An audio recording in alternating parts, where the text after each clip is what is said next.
하나님께서 주시는 축복의 말씀은 호세아서 7장 4절에서 9절까지 말씀입니다.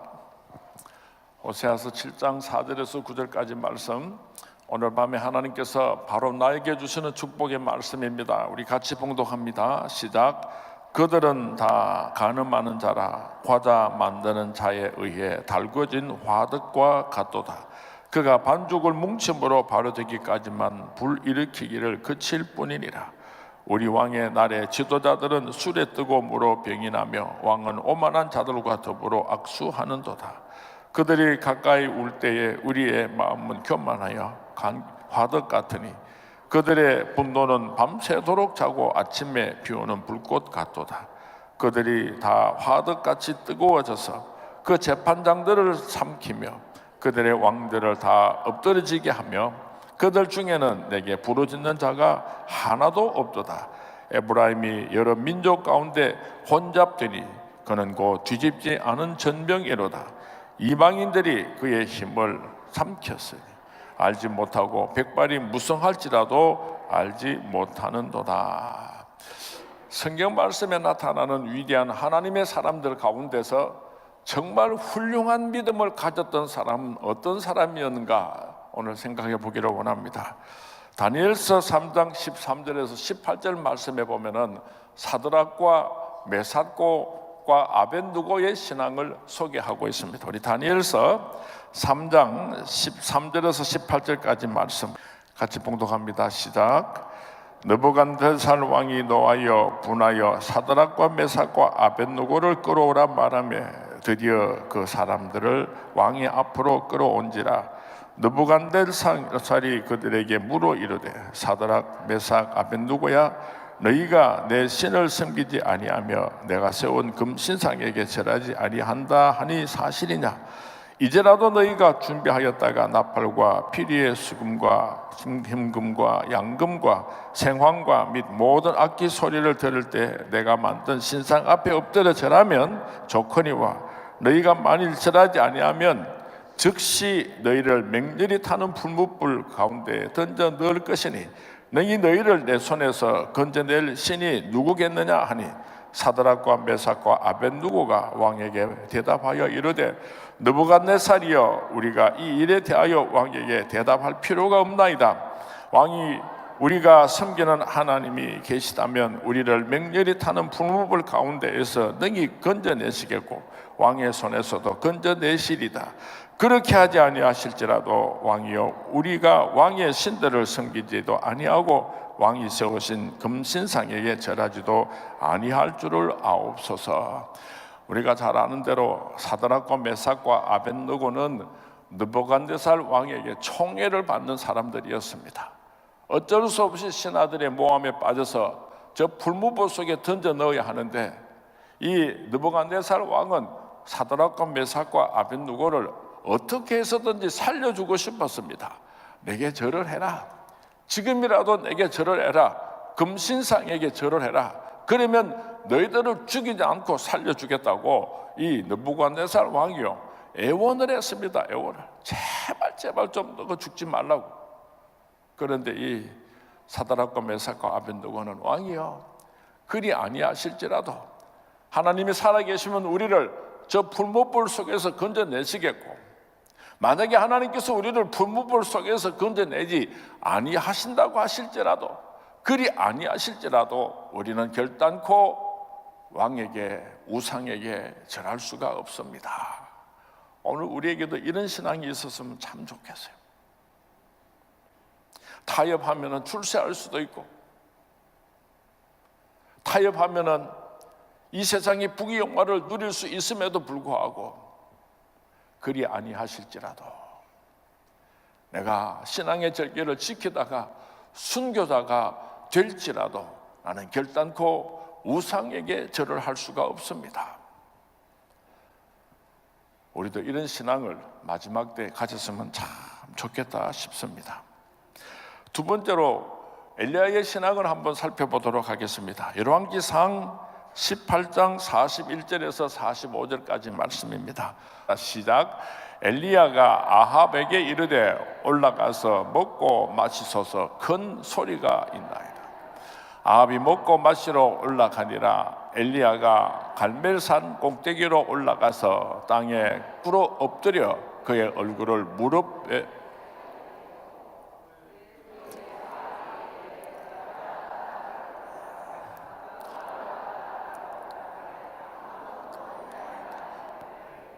일곱 번까지 다시 가라.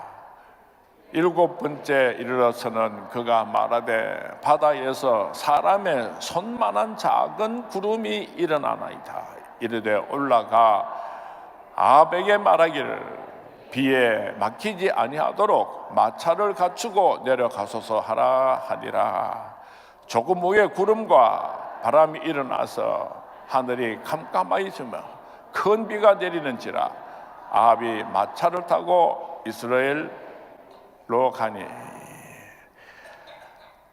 엘리야가 아합 왕과 누구의 신이 참신인가 바알신과 아시라 선지자 450명을 대항해서 영적인 전쟁을 했습니다.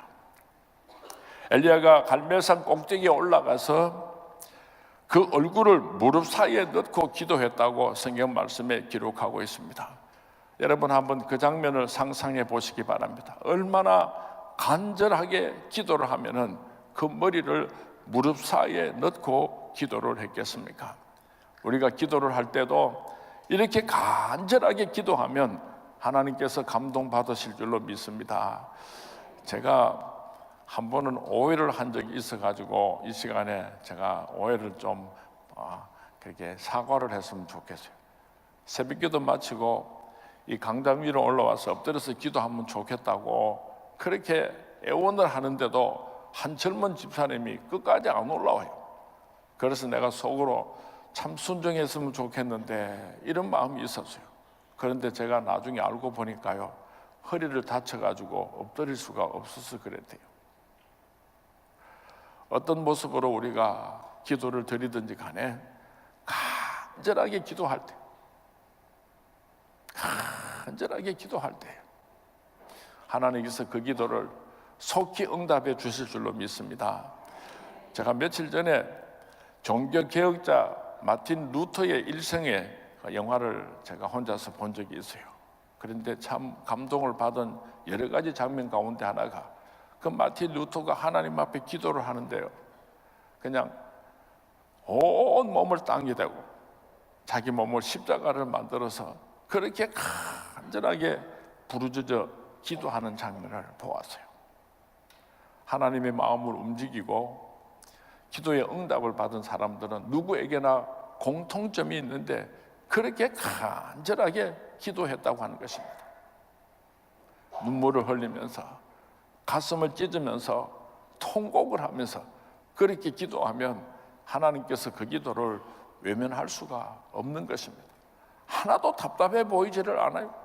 내가 볼 때는 저 사람 저렇게 기도해가지고는 진짜 참 죽기를 각오하고 기도를 해도 응답받을지 시원찮은데 저렇게 뻣뻣하게 어떻게 저렇게 기도할 수가 있는가 싶을 때가 가끔 있어요. 오늘 이 엘리야는요, 자기 머리를 무릎 사이에 놓고 그렇게 기도를 했습니다. 사원을 보냅니다. 비가 오도록 기도를 했는데 비가 오는지 안 오는지를 확인하려고 사원을 보내가지고 저 하늘을 보고 오라 그랬습니다. 사원이 쫓아와가지고 아무런 느낌이 없습니다. 아무것도 보이지 않습니다. 또 사원을 보냅니다. 사원이 돌아와가지고 선생님 아무런 구름 한 조각도 없는데요 그랬습니다. 또 기도를 하고 나서는 사원을 또 보냅니다. 그렇게 7번을 보내니까 7번째 그 사원이 돌아와가지고 엘리야에게 보고를 하기를 손바닥만한 구름이 하나 있습니다 그랬어요. 손바닥만한 구름이 하나 있습니다. 그렇게 보고를 하니까 엘리야가 사원에게 뭐라고 말을 했는가 하면은 아합 왕에게 가서 고하기를 비에 막히지 않도록 내려갈 때 마차를 타고 속히 내리고 가라고 일러주라 그랬어요. 손바닥만한 구름이 하나가 떴는데 엘리야는 하나님께서 엄청난 비를 주실 줄로 믿었던 것입니다. 그래서 그 왕에게 내려갈 때 빨리 마차를 타고 비를 피해서 내려가라고 그렇게 일러주라 그랬어요. 대단하죠. 우리가 기도하다가 내 마음속에 감격과 기쁨이 몰려올 때는요, 하나님께서 그 기도를 들어주셨다는 응답인 줄로 믿으시기 바랍니다. 그렇게 답답하고 답답했는데 기도를 하니까 내 마음이 시원해질 때가 있어요. 그때는 하나님께서 내 사랑하는 아들아, 내 사랑하는 딸아, 내가 너의 신음하는 소리를, 애통하는 소리를 들었노라, 하나님께서 내게 약속을 주신 사인입니다. 그럴 때 우리가 어떻게 해야지 됩니까? 믿어야지 돼요. 손바닥만한 구름만 떠도 하나님께서 그 비구름을 몰아오실 것을 믿었던 이 엘리야의 신앙이 오늘 우리들의 신앙이 될 수 있기를 주님의 이름으로 축원을 드립니다. 하나님, 이걸 가지고 내가 어떻게 믿을 수가 있겠습니까? 지금 엄청난 비바람이 몰려와도 내가 믿기가 어려운데 손바닥만한 구름 한 조각을 보고 어떻게 하나님께서 나의 기도를 응답해 주셨다고 내가 믿을 수가 있겠습니까? 이게 바로 불신앙이에요. 세 번째로 백부장의 믿음을 우리가 한번 살펴보았으면 좋겠습니다. 마태복음 8장 5절에서 13절까지 말씀입니다. 마태복음 8장 5절에서 13절까지 말씀 같이 봉독합니다. 시작. 예수께서 가버나움에 들어가시니 한 백부장이 나와 간구하여 이르되 주여, 내 하인이 중풍병으로 집에 누워 몹시 괴로워하나이다. 이르시되 내가 가서 고쳐주리라. 백부장이 대답하여 이르되 주여, 내 집에 들어오심을 나는 감당하지 못하게 사오니 다만 말씀으로만 하옵소서. 그러면 내 하인이 낫게 사옵니다. 나도 남의 수하에 있는 사람이요 내 아래에도 군사가 있으니 이더러 가라 하면 가고 저더러 오라 하면 오고 내 정도로 이것을 하라 하면 하나이다. 예수께서 들으시고 놀랍게 여겨 따르는 자들에게 이르시되 내가 진실로 너희에게 이르노니 이스라엘 중 아무에게서도 이만한 믿음을 보지 못하였노라. 또 너희에게 이르노니 동서로부터 많은 사람이 이르러 또 너희에게 이삭과 함께 천국에 앉으려니와 그 나라의 본 자손들은 바깥 어두운 데 쫓겨나 거기서 울며 이를 갈게 되리라. 예수께서 백부장에게 이르시되 가라, 내 믿음대로 될지어다 하시니 그 즉시 하인이 나으니라. 아멘. 백부장이라고 하는 사람은 로마 장교입니다. 100명의 부하를 데리고 있는 로마 장교입니다.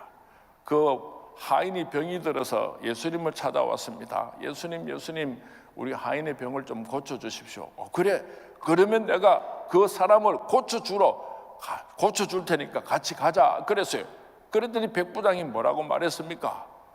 내가 가라면 가고 오라면 오고 얼마나 많은 부하들이 있는데 귀하신 예수님께서 우리 집에까지 가실 건 뭐 있습니까? 그냥 말씀만 하시면은, 예수님께서 그냥 말씀만 해주시면은 내 하인이, 우리 집에 있는 죽어가는 그 하인이 나을 줄로 믿습니다. 대단하죠. 대단하죠. 우리 같으면은 예수님 우리 집에 직접 가서 만지고 안수하고 고쳐주이소 하고 막 난리를 치길 텐데요. 예수님께서 같이 가자고 말씀하시는데도 너무 황송합니다. 어떻게 예수님께서 감히 나 같은 사람이 집에 가실 수가 있습니까? 그냥 여기서 그 하인이 병이 낫으라 그렇게 말씀만 해주시면은 내 하인의 병이 낫을 줄로 내가 믿습니다. 이야, 대단한 믿음이죠. 말씀만 하옵소서. 말씀만 하옵소서. 하나님의 말씀을 받을 때에 그 말씀이 그대로 이루어질 줄로 믿는 그 믿음이 우리에게 있다면 오늘도 우리에게 이런 동일한 기적이 일어나게 될 줄로 믿습니다. 예수님께서 말씀하셨습니다. 이스라엘 중에 아무에게서도 이만한 믿음을 만나보지 못하였노라. 내 믿음대로 될지어다.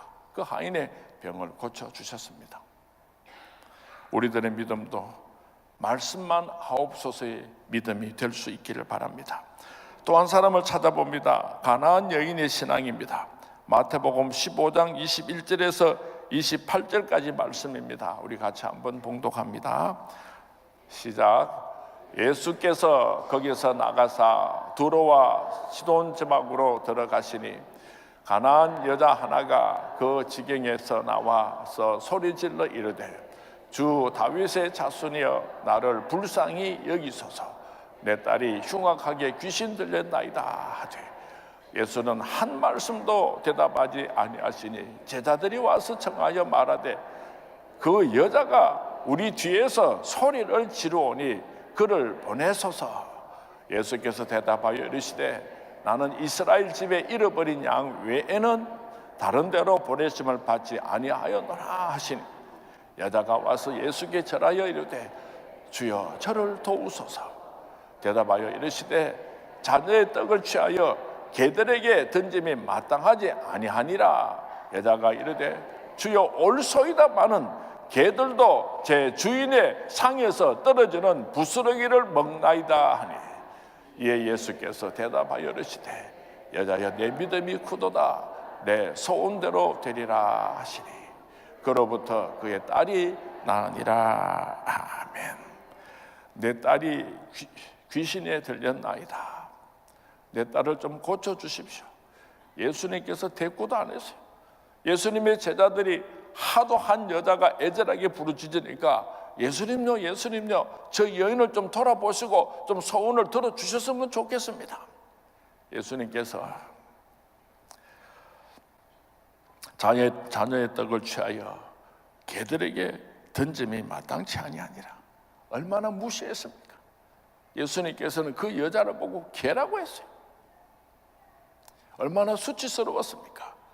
그래도 이 여인은 옳소이다마는 개들도 주인의 상에서 떨어지는 부스러기를 먹지 않습니까? 내 불쌍한 딸을 위하여서 부스러기라도 좀 주셨으면 좋겠습니다. 부스러기라도 족하나이다. 이 신앙이 예수님의 마음에 큰 감동이 되었습니다. 내 믿음이 크도다 내 소원대로 되리라. 우리 선문의 성도님들도 이런 아름다운 신앙을 가졌으면 참 좋겠습니다. 나 같은 것이 무슨 하나님의 은혜를 입을 수가 있겠습니까? 그러나 개들도 주인의 상에서 떨어지는 부스러기를 먹지 않습니까? 나에게 그 부스러기라도 좀 주셨으면 좋겠습니다. 그렇게 기도하시다가 하나님 마음을 감동시키고 큰 축복을 받으시는 우리 선문의 모든 성도님들이 될 수 있기를 주님의 이름으로 축원을 드립니다. 사도 바울의 신앙을 잠시 생각해 보겠습니다. 고린도 후서 11장 16절에서 33절 말씀입니다. 좀 길지만은 우리 같이 한번 봉독합니다. 고린도 후서 11장 16절에서 33절까지 말씀입니다. 우리 그 뜻을 생각하며 같이 봉독합니다. 시작. 내가 다시 말하노니 누구든지 나를 어리석은 자로 여기지 말라. 만일 그러하더라도 내가 조금 자랑할 수 있도록 어리석은 자로 받으라. 내가 말하는 것은 주를 따라 하는 말이 아니요 오직 어리석은 자와 같이 기탄 없이 자랑하노라. 여러 사람이 육신을 따라 자랑하나니 나도 자랑하겠노라. 너희는 지혜로운 자로서 어리석은 자들을 기쁘게 용납하는구나. 누가 너희를 종으로 삼거나 잡아먹거나 빼앗거나 스스로 높이거나 뺨을 칠지라도 너희가 용납하는도다. 나는 우리가 약한 것 같이 욕되게 말하노라. 그러나 누가 무슨 일에 담대하면 어리석은 말이나 나도 담대하리라. 그들이 히브리인이냐 나도 그러하며 그들이 이스라엘이냐 나도 그러하며 그들이 아브라함의 후손이냐 나도 그러하며 그들이 그리스도의 일꾼이냐 정신없는 말을 하거니와 나는 더욱 그러하도다. 내가 수고를 넘치도록 하고 옥에 갇히기도 더 많이 하고 매도 수없이 맞고 여러 번 죽을 뻔하였노라.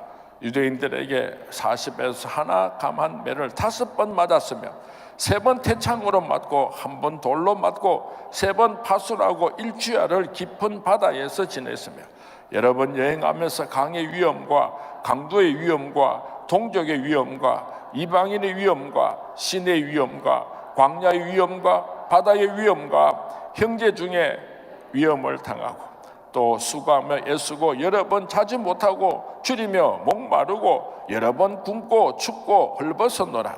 이외에 다른 일은 고사하고 아직도 날마다 내 속에 눌리는 일이 있으니 곧 모든 교회를 위하여 염려하는 것이라.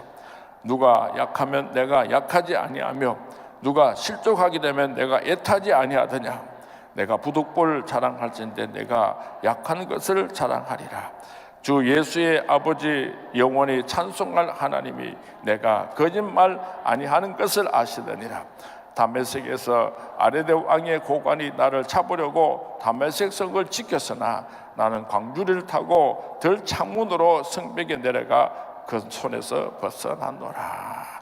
사도 바울은 자기 자신에 대해서 쭉 설명을 하면서 나는 내 몸에 예수 그리스도의 흔적을 가졌노라. 너희들이 예수를 사랑한다고 이런 말로 저런 말로 이야기를 하는데 나는 내 몸에 예수 그리스도의 흔적을 가졌노라. 입술로만 예수를 사랑한다고 그런 말을 하지 마라. 40에 하나 감하는 매를 5번이나 맞았고 3번 태창으로 맞고 3번 파선하는 깊은 배에서 일주일씩을 지났고 계속해서 사도 바울은 내 몸에 예수 사랑하는 흔적을 가졌다고 계속해서 설명을 하고 있는 것입니다. 우리 서문의 성도님들도 내 몸에 예수님 사랑하는 흔적을 가진 그런 믿음의 주인공들이 될 수 있기를 주님의 이름으로 축원을 드립니다. 아브라함의 신앙, 믿음의 조상 아브라함의 신앙은 창세기 22장 16절에서 18절까지 말씀에 기록하고 있습니다. 우리 창세기 22장 16절부터 18절까지 한번 봅니다.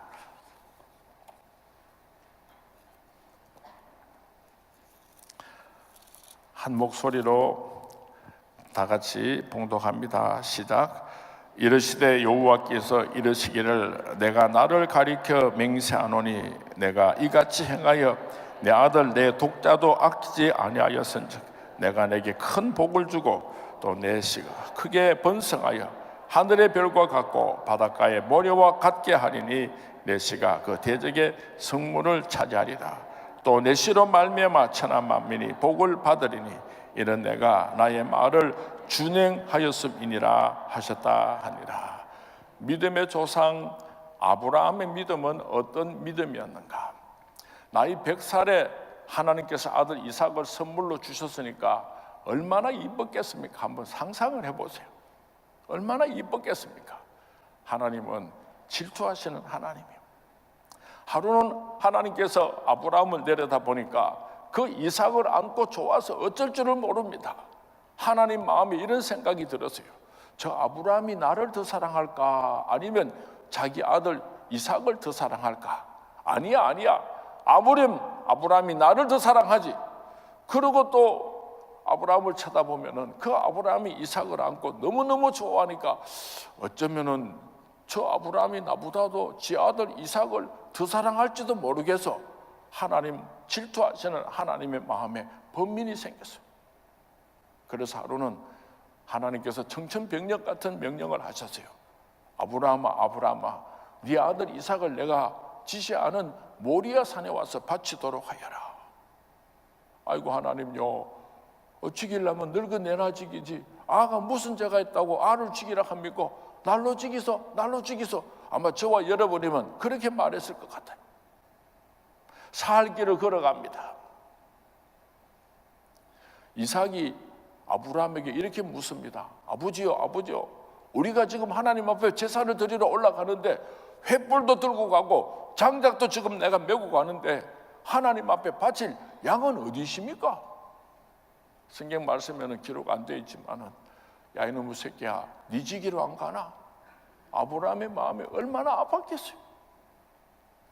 그 사랑하는 아들 이삭을 하나님의 명령에 순종해서 사흘길을 걸어서 모리아산에 올라와서 크다는 돌멩이에 묶었습니다. 칼로서 내려치려고 하는 그 순간에 하나님의 음성이 들려왔어요. 아브라함아 그 손을 멈추어라. 이제야 네가 나를 네 아들 독자 이삭보다도 나를 더 사랑하는 줄을 내가 알았노라. 하나님께서 얼마나 기뻐하셨는지 모릅니다. 그리고 오늘 이 창세기 22장에 이 축복의 말씀을 주신 것입니다. 아브라함의 믿음은 이 세상 그 무엇보다도 하나님을 더 사랑하는 믿음이었습니다. 우리가 하나님을 사랑한다고 하면서도 하나님보다도 더 사랑하는 것을 내 마음속에 가지고 있으면 그것이 바로 우상숭배, 그것이 사람일 수도 있고, 그것이 이 세상에 속한 부귀영화일 수도 있고, 그것이 이 세상에 속한 명예일 수도 있어요. 내 마음속에 하나님보다도 더 사랑하는 것을 가지고 있다면 하나님께서는 내 신앙을 인정하지 않습니다. 정말 내가 내 생명보다도 이 세상의 그 무엇보다도 하나님을 더 사랑합니다, 이것을 인정받게 될 때에 하나님께서는 저와 여러분을 축복하여 주실 줄로 믿습니다. 하나님께서 이삭을 잡수셨습니까? 안 잡아먹었잖아. 그 믿음을 확인한 후에 얼마나 좋아하셨습니까? 춤을 추고 기뻐하시면서 내가 네 아들을 밤하늘에 빛나는 별과 같이 바닷가의 모래알과 같이 내 씨로 말미암아 천하 만민이 복을 얻게 해주시겠다고 하나님께서 축복하여 주셨습니다. 맹세하여 가로되, 맹세하여, 얼마나 하나님 좋으셨으면 그 축복을 맹세하시고 약속하여 주셨겠습니까? 우리 선문교회 성도님들의 신앙이 아브라함의 신앙이 될 수 있기를 주님의 이름으로 축원을 드립니다. 그래서 여러분의 그 축복이 여러분 자손들에게 임할 수 있게 되기를 주님의 이름으로 축원을 드립니다. 주님의 이름으로 축원을 드립니다. 잘못된 신앙이 있어요. 잘못된 신앙이. 오늘 호세아서 7장 말씀에 보면은 일시적으로 뜨거운 신앙은 잘못된 신앙이라고 7절에 고백하고 있습니다. 감정적인 신앙, 빵 만드는 자에게 달구어진 화덕과 같은 신앙이라, 그렇게 오늘 성경 말씀에 표현하고 있습니다.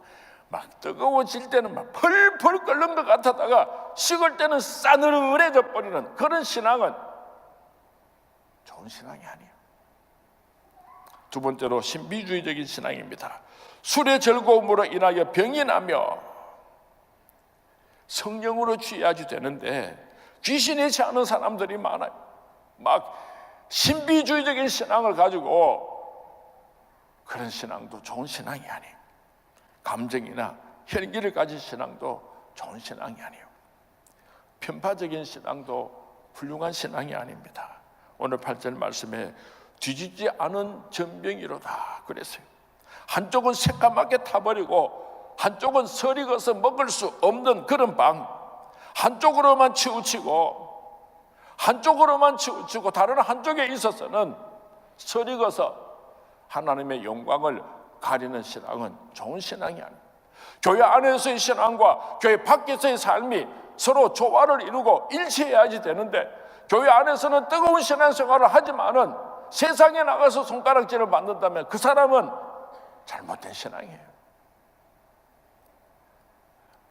훌륭하고 좋은 신앙은 어떤 신앙입니까? 사드락과 메삭과 아벤누고와 같은 신앙입니다. 엘리야와 같은 신앙입니다. 백부장과 같은 신앙입니다. 가나안 여인의 신앙입니다. 사도 바울의 신앙입니다. 믿음의 조상 아브라함의 신앙입니다. 오늘 저녁에 나 자신을 한번 돌아보았으면 좋겠습니다. 정말 나는 하나님께서 보실 때 기뻐서 심히 좋았더라, 그렇게 영광 받으실 그런 아름다운 신앙인가? 아니면은 내 신앙에 부족함이 있는가? 나 자신을 돌아보면서 회개할 바는 회개하고 하나님 앞에서 내가 이런 신앙으로 하나님을 기쁘시게 해드리고 하나님께 영광을 나타내고 하나님께서 그 기쁨을 이기지 못하시고 내게 주시는 그 놀라운 축복을 받아 누리는 하나님의 백성이 되기를 원합니다. 그렇게 기도하는 밤이 될 수 있기를 바랍니다. 제가 이빨이 좋지를 않아가지고 치과에 갔더니요, 의사 선생님이 제 이빨을 찬찬히 들여다보시더니 웃어요. 그러면서 목사님 이빨을 잘못 닦으셨습니다. 바깥으로는 이빨을 잘 닦아가지고 깨끗한 것 같은데 안으로 이빨을 잘 못 닦아가지고 다 썩었어요. 그러면서 이빨을 닦는 법을 다시 가르쳐 줬어요. 우리가 예수를 믿으면서 바깥으로는 그럴듯한 신앙생활을 하는데 바리새인처럼 속은 썩은 송장 같은 그런 신앙생활을 할 때가 얼마나 많은지 몰라요. 오늘 밤에 성령께서 우리를 찾아오셔서 우리 신앙생활의 잘못된 부분을 지적하시고 이렇게 고치라, 이렇게 고치라 그렇게 말씀하실 때에 고치겠습니다. 하나님께서 기뻐하시는 온전한 신앙을 가지겠습니다. 그렇게 약속하면서 기도하는 밤이 될 수 있기를 주님의 이름으로 축원을 드립니다.